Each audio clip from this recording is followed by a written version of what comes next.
Alô, você, de todo mundo que se liga no nosso cast, aqui é Chikovski falando, o seu idiota com acesso à internet preferido. Voltamos, senhoras e senhores, camaradas que me veem, que me assistem, né, que me ouvem nos podcasts e afins, né, voltamos como prometido no nosso canal do Telegram, né, e já estava engatilhado já essa resenha que você vê no título.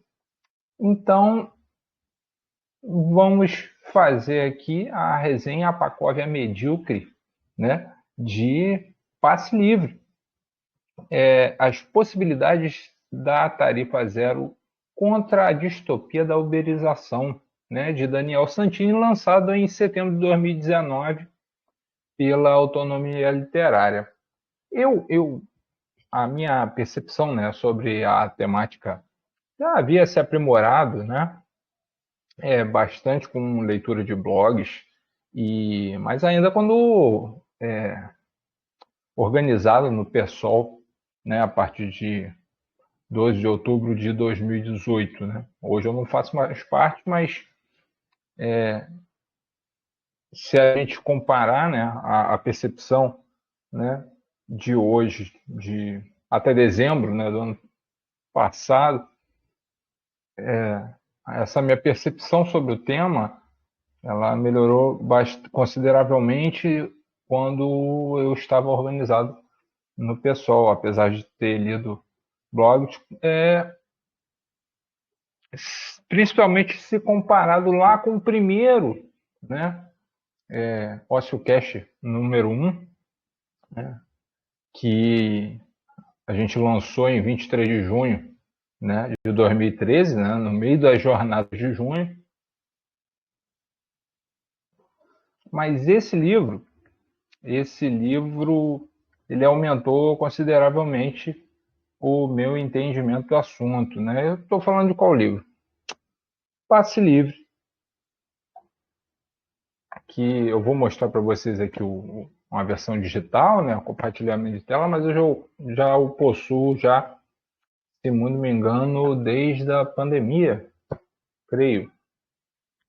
Só que eu tinha outras coisas na fila que eu dei prioridade. Então, só para vocês não dizerem que eu sou traficante de livro, né? Eu só vejo PDF. Não, tá aí, eu compro também, gente. Eu compro também. Compro menos do que deveria, né? Menos do que deveria e mais do que eu preciso às vezes, né? Tem muito livro desnecessário na minha estante, essa é a verdade. A começar pelos de D&D, que depois a gente vai falar sobre isso, né? Mas o foco aqui hoje, né? Pelo menos vai ser o foco que eu vou editar o podcast, é a da resenha em si, né? Então, eu comprei, ó, ocrinho de leitura. Você pensa assim, ah, Chico, pô, óculos maneiro, tal, né? Isso aqui é um mero óculos de leitura. Eu paguei R$ 15 numa das galerias de Niterói, né? Ele tem 1,5 de miopia, só que eu tenho astigmatismo também, então só serve para leitura mesmo, né? Então vamos continuar. Eu escrevi uma uma resenha em texto, né, para nortear, né, os trabalhos, para não ficar fazendo resenha de livro igual eu fiz nas últimas 3 RPMs, de um livro só levar 3 vídeos. Então, sabe, não tem a menor necessidade. Então, eu vou compartilhar já a tela aqui com vocês do livrinho. Deixa eu só botar ele em ponto de bala.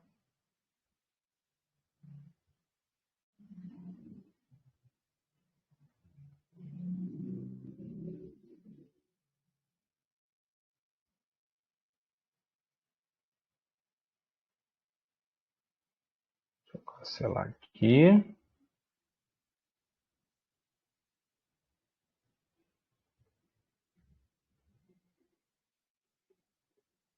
Opa, Deixar aqui no stream para compartilhar bonito com vocês.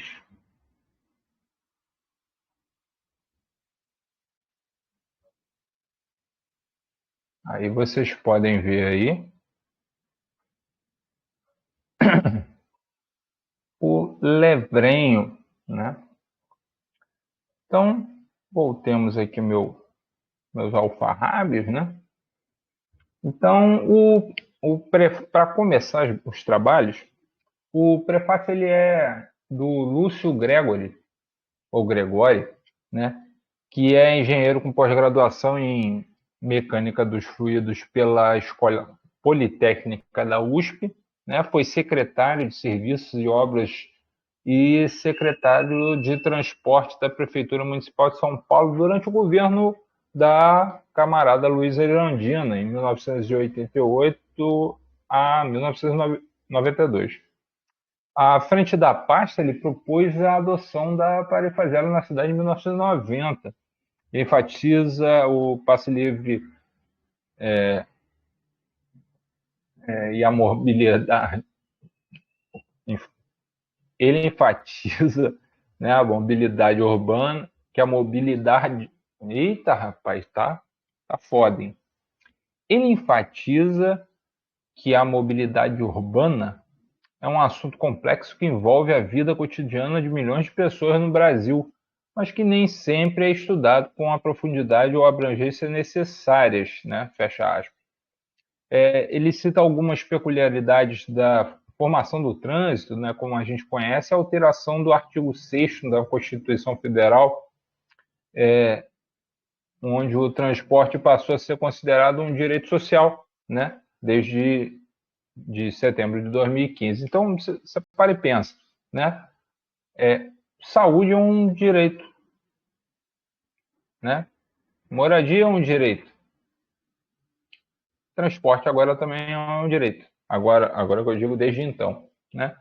A gente já tem o SUS, né? Por que não tem o SUT, Sistema Universal de Transporte, né? Por que não tem o SUM, Sistema Universal de Moradia, né? Porque aí a gente não tinha mais gente ao relento, em situação de rua, né? Você poderia, com um salário michuruca, né? Que nós da classe trabalhadora temos, alguns desempregados têm que correr mais por fora, né? A gente poderia se divertir mais, né?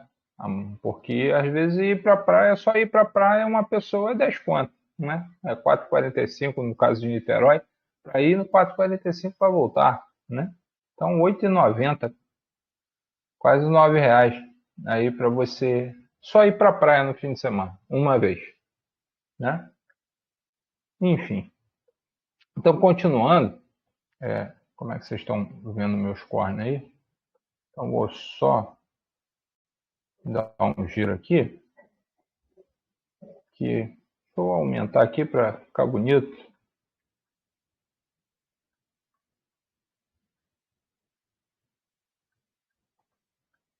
Tá aqui o prefácio, né? Então, vamos começar.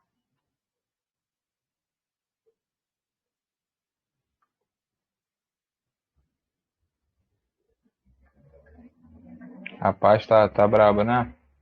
Eu já falei do prefácio, mas o negócio não carrega. Deixa eu dar uma facilitada aqui, né?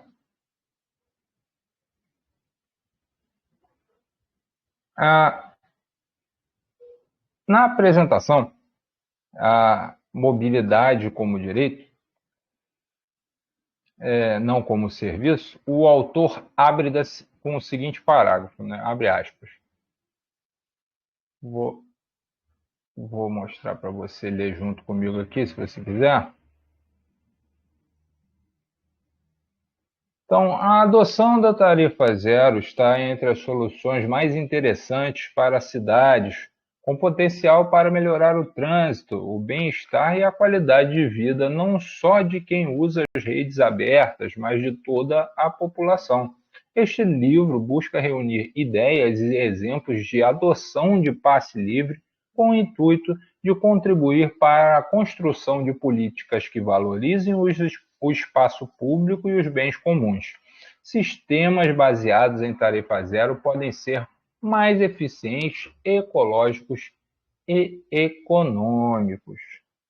Então, e continua ao longo dessa apresentação, mostrando os exemplos de implementação e contradições de proposições liberais ao redor do mundo.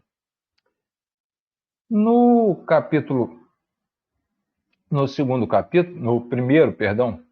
primeiro capítulo, a gente...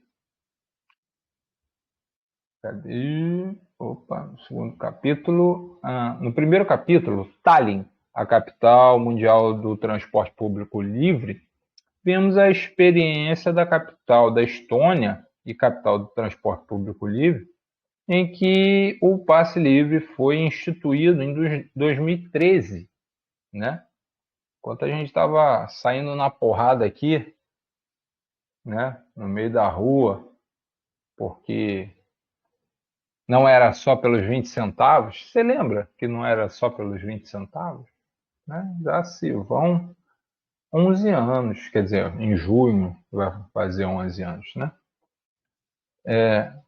Enfim.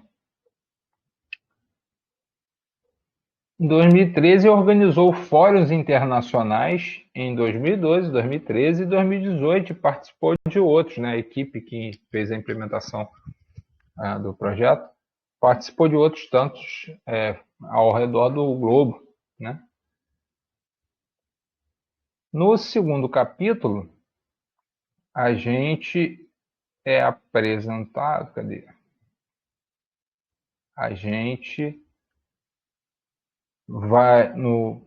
Cadê? Segundo capítulo, Passe Livre em São Paulo, vemos como foi a tentativa de implementação do projeto Tarifa Zero, dados históricos do trânsito da metrópole e a autofagia de grande parte do PT que defenestrou a proposta. Então,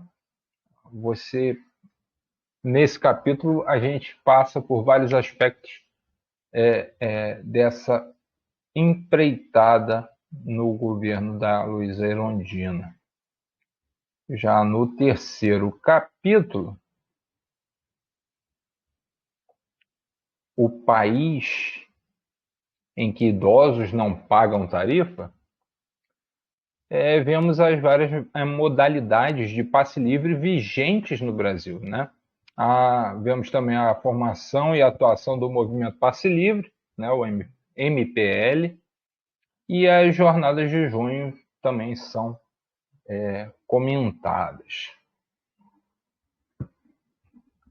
No quarto capítulo, Cidades Inteligentes. Cidades Inteligentes. Inteligentes mesmo, né? Vemos a crítica ao conceito, né? O conceito de cidades inteligentes, que em vez de ir ao cerne da questão,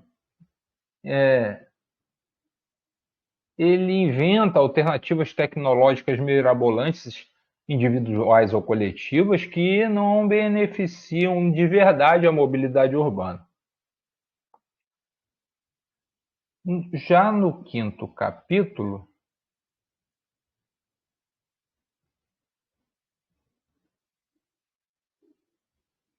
a uberização da mobilidade,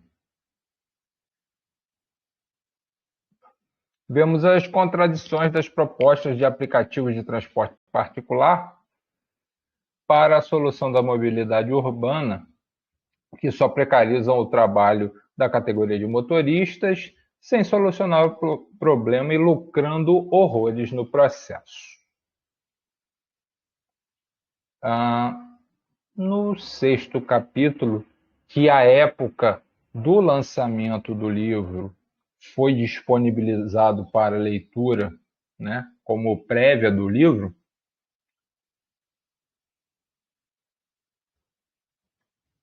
vemos no sexto capítulo Maricá, a capital do passe livre no Brasil.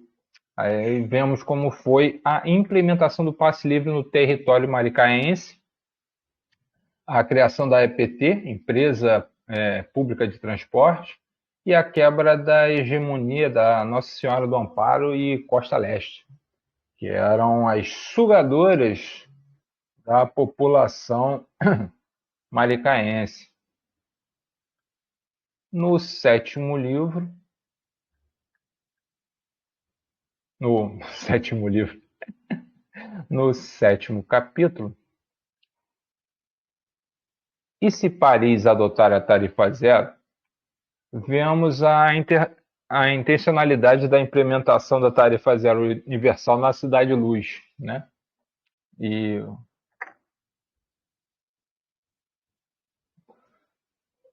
no capítulo seguinte,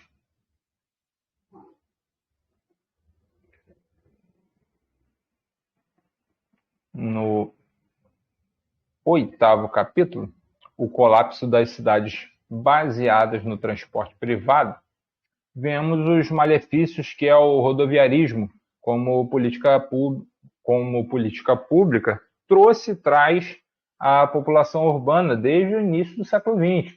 Né? Até mesmo os governos ditos progressistas, como o caso das políticas de desconto de imposto sobre produtos industrializados, IPI, né, para a indústria automobilística concedido pelo presidente Lula de 2003 a 2007, 2007 a 2011, e pela presidente Rousseff de 2011 a 14 e de 14 a 16. E os impactos nefastos que essas políticas, né, causam onerando a cidade de veículos particulares, dificultando a vida da população em si.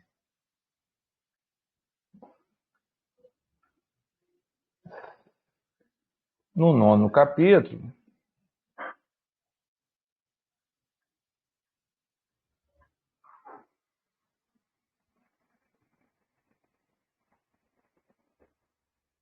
participação social, o exemplo de Bolonha,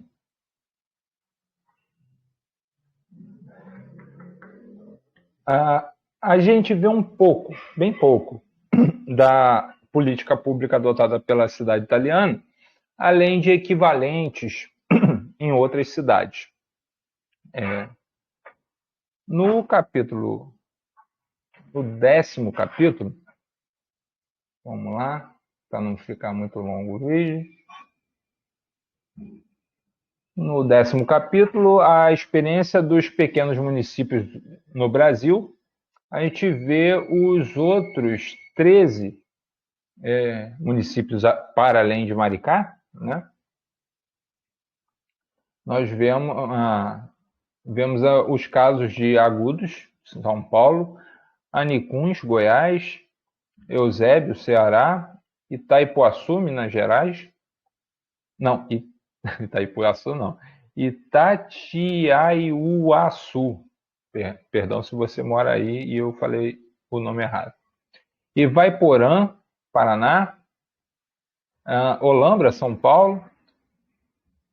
Macatuba, São Paulo. Monte Carmelo, Minas Gerais. Muzambinho, Minas Gerais. Pitanga, Paraná.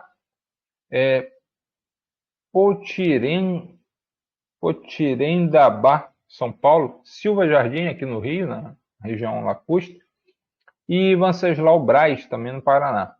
Que, diferente de Maricá, tem menos de 60 mil habitantes. Maricá, acho que tem 155 mil habitantes, né?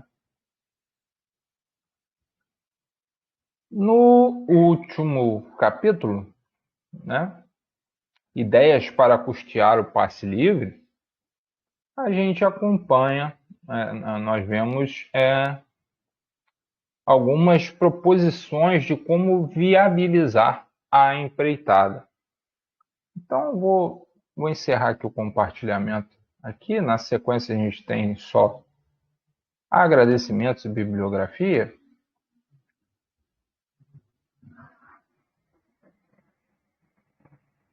Então, é mais para... Esse foi o primeiro livro que eu li nesse ano, né? Eu dei uma parada justamente para... Precisei estudar para algumas coisas, eu não pude continuar. O livro seguinte, pertinente ao mesmo assunto, que eu até estou olhando, estou quase na metade aqui, que é o Tarifa Zero, né? A Cidade Sem Catracas, né? Que fala mais pormenorizadamente do caso de São Paulo, citado aqui, no segundo capítulo, se não me engano. Então, se você quiser saber mais sobre o conceito, né, de passe livre, eu recomendo fortemente que você consuma esse livro aqui. No sítio da editora, ele está saindo a R$ 40. Aí você fala, pô, Chico, mas pô, o livro é pequenininho, né? Tem 152 páginas. Fera, mas a tiragem dele é só de 2.000 exemplares. 2.000 exemplares. Se você parar para analisar, R$ 40 por 2.000 avos de impressão, tá bem em conta. Vocês sabem que eu gosto de falar bastante da relação unitária em relação à tiragem de livro, mas especialmente no caso de livro de RPG, né? Mas quando se trata, justamente porque eu trago de outros locais essa mecânica, né? E esse daqui foi um livro que só, pelo menos essa edição que eu tenho aqui, que é a primeira edição, ela só teve 2.000 exemplares. Então, eu acho que 40 conto, né? Dormiquinho, tá bom pra caralho, né? Na publicação, tem o elo direto para você ir lá no sítio da Autonomia Literária e adquirir o seu, né? Autonomia Literária paga nós. É isso que eu quero. Bom, então vamos para os recadinhos, né? Eu só dar uma diminuída aqui. Cadê?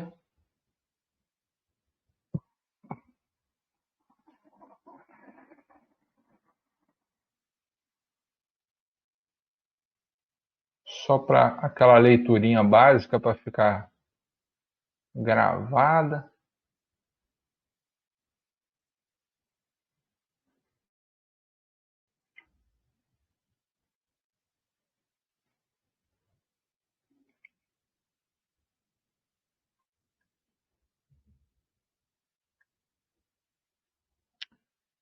Vamos botar o óculos. É.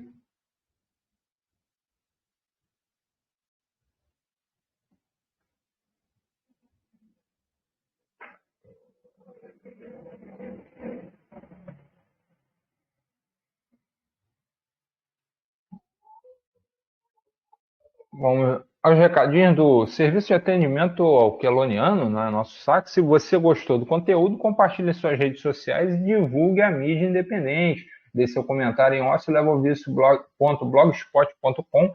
Mande sua carta para ociolevalviciopodcast@gmail.com. Assine nosso canal no Telegram e saiba em primeira mão nosso conteúdo. t.me/OcioCast e faça parte do grupo agregado Seguidores de Quelone em t.me/quelonianos.